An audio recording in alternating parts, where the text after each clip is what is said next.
Hey, what's happening everyone? Mike Hill, the Wholesaling Titan here, back with another video. I know it's been a little while. I apologize. Thank you guys for sticking with me. Kind of left you hanging for a little bit there. Had some interesting projects going on outside of wholesaling. Actually, always still wholesaling, but that was pretty cool. But if you hit me up, YouTube comments, Facebook emails, I know there were a lot, but I'm getting back to everyone. And since the last video, I see we got some new subscribers here, so thank you. Thanks for making the channel grow. It's pretty cool. But I'm back, and it feels good to be back. What I want to talk to you about today is how many offers you should be making. And this starts because I get this question a lot, and it's also kind of a recurring theme I share with my students.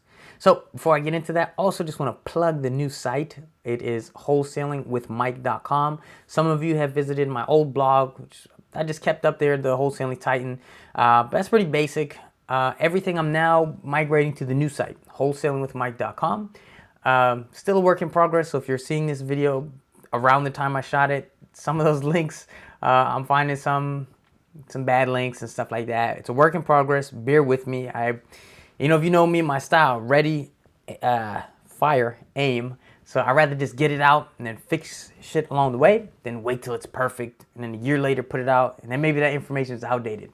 So please give it a try. Some of the videos you'll see on there are the same ones that might be on YouTube, but I'll have a little bit more like downloads and stuff like that I can't put on YouTube, for example. So yeah, I'm trying to load that thing up with a ton of content and downloads and videos and all kinds of cool stuff. So please visit. That'd be cool. All right, so let's get back into what we're talking about today, and that's how many offers you should make. Now, when I say offer, right, what I mean is a written offer. That's got to be emailed or faxed or, I guess, mailed if you want. But, it's a signed purchase agreement that you're sending. So if you call a seller, you're asking questions, even if you make a verbal offer, or if you call a listing agent, maybe you're bidding on a foreclosure property or REO, something like that. That's cool. That's great. That's an inquiry. It does not count as an offer until you actually send the written contract.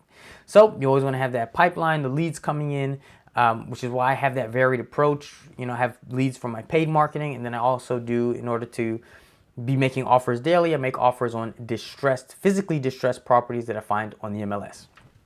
Now, how many should you be doing per day? Now, everybody's situation is different. Some people have a lot of time, have no money. Some people have no money. Some people have a lot of money, they have no time.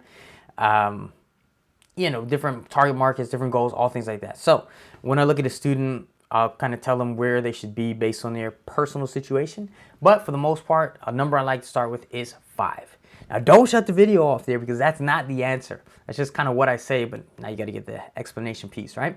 So the reason I say 5, and to a certain degree, it's kind of an arbitrary number, but here's why. Because I need you to build the habit of making offers. And there are a lot of books that talk about it. I can't even remember where it first started. I know I've seen it in Secret Code of Success, Noah St. John. Might have even been in 7 Habits. I don't really remember, but it talks about the levels of consciousness. Levels of competence. And maybe consciousness, yeah. But anyway, essentially, there are 4 stages. I'm not going to go through all that. You can Google search it. But basically, you start off as unconsciously incompetent, meaning that you don't know what you don't know. And then you get through the different stages. I'll probably jack this up a little bit. But then you know what you don't know. And then you, what's next?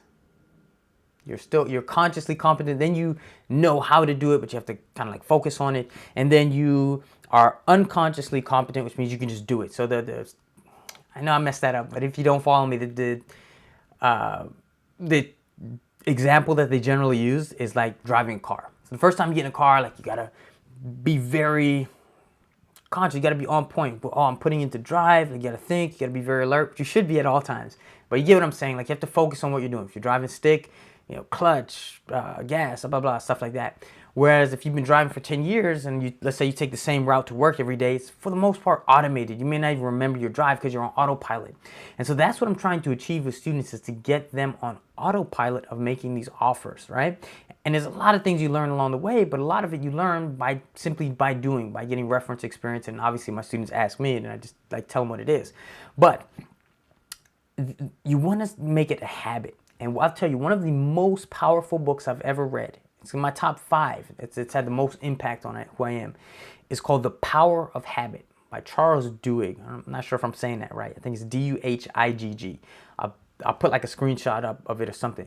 This book is amazing, and it talks about like how so much of everything we do and the results we see happen as a result of our habits. And a lot of these things are so small, they're not something that you would pick up on, and so much of it happens on a subconscious level. It's just freaking phenomenal. Like, I'm not even doing it justice by trying to give you that short synopsis, but if you care about your life at all, read this book, or you can actually grab it on audiobook. I have both versions, but you can get through it in like 4 or 5 hours, I think. But very highly recommended. But here's what I want to get at. When a lot of students come into my program, they're super excited, as they should be, right? And so they're like, I'm going to be the best student ever. I'm going to make a shitload of offers. I'm going to make the most offers. And I said, well, how many offers are you going to make? I'm going to make 100 offers today. I'm going to make 1,000 offers today or tomorrow, whatever. So I tell people, look, I'm not going to discourage you from making any number of offers. If you can make 100 offers in a day, go for it. I'm not going to discourage you. But I will say this, not just this, a couple things. First of all, very rarely is a deal made in the initial offer, especially when you're working with distressed properties that come from MLS. They tend to have a little bit more competition. And again, there's so many different scenarios, situations, sellers, so nothing I say can ever be taken as like a rule. Like you might, well, Mike said do something with a sense of urgency, but then he said, the first offer doesn't matter, blah, blah, blah. Bear with me. It's kind of an umbrella thing, right? But what I was saying is the first offer in terms of your business, overall is rarely the most important. What is important is the follow-up. This is very important is the follow-up. So I had a mentor actually tell me once, if your offer gets accepted the first time, you probably offered too high. And I found that to be very true. So what I do is I make the initial offer. Again, you make it depending on a lot of factors, the motivation, the scenario, if it's on MLS, how long has it been there, what's competition like, all these different kind of things. But you make your first offer, and then very rarely will I get that accepted. Sometimes I do, sometimes I don't. But what I do is I follow up. I'm very good at following up. And that means, let's say if I make the offer Monday, next week Monday, I follow up every week. It doesn't have to be a long conversation or anything like that. Hey, still looking to sell? Or if they tell me they had another offer, hey, is the buyer still moving through with that deal? I'm still interested. It could be like a 30-second follow-up. After the first couple weeks, I may follow up every 30 days. And this is cool because even if you don't get that property, there's a good chance maybe that seller has another, or maybe they know somebody, or maybe that agent, well, we sold that one, but obviously you're serious because you call me every month. I got something else for you, right? So that's how that works. But there are times where I'll call and, maybe a property that wasn't available, maybe the buyer fell out, 2 weeks later, it's available. Cool. I've also had situations where I've called and then, 6 months later, the agent calls me back, says, hey, I know you were calling for the last 5 months, something fell through, property fell apart, you were the most interested, here's the deal. And they hand it to you, here, deal, right? So the follow-up is what's really important. So if you make those 100 offers in a day, you need to have a system where you are following up on every single one of those. And it can't just be like random. You can't just call and be like, I want to follow up on this. Like, it needs to be scheduled, which is also why I recommend using a CRM.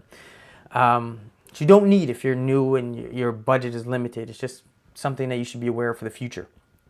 But, okay, so point one. Sorry, I'm a little bit all over the place. I haven't done a video in a while. But number one is that the offers, you need to follow up on all the offers, right? And when you do 100 offers in a day, that can be very difficult to do with consistency, because here's where we get to the real answer. It's not 5, 10, 20. The answer is whatever you can do consistently. And I want it to be a habit where it happens almost subconsciously. The same way you wake up in the morning and brush your teeth, I want it to be like, wake up in the morning, brush your teeth, make 5 offers, then call from the previous day's 5 offers, and then call from the previous week's 5 offers. And that's something that's sustainable. That model is sustainable. And here's what I wanted to show you, give you an example so you can kind of relate to how this works. So let's say someone's really out of shape. They're like, you know what, I want to get in shape, or I want to get a bigger chest, right? So dude says, look, I'm going to go to the gym today. I'm going to do 500 push-ups. Right?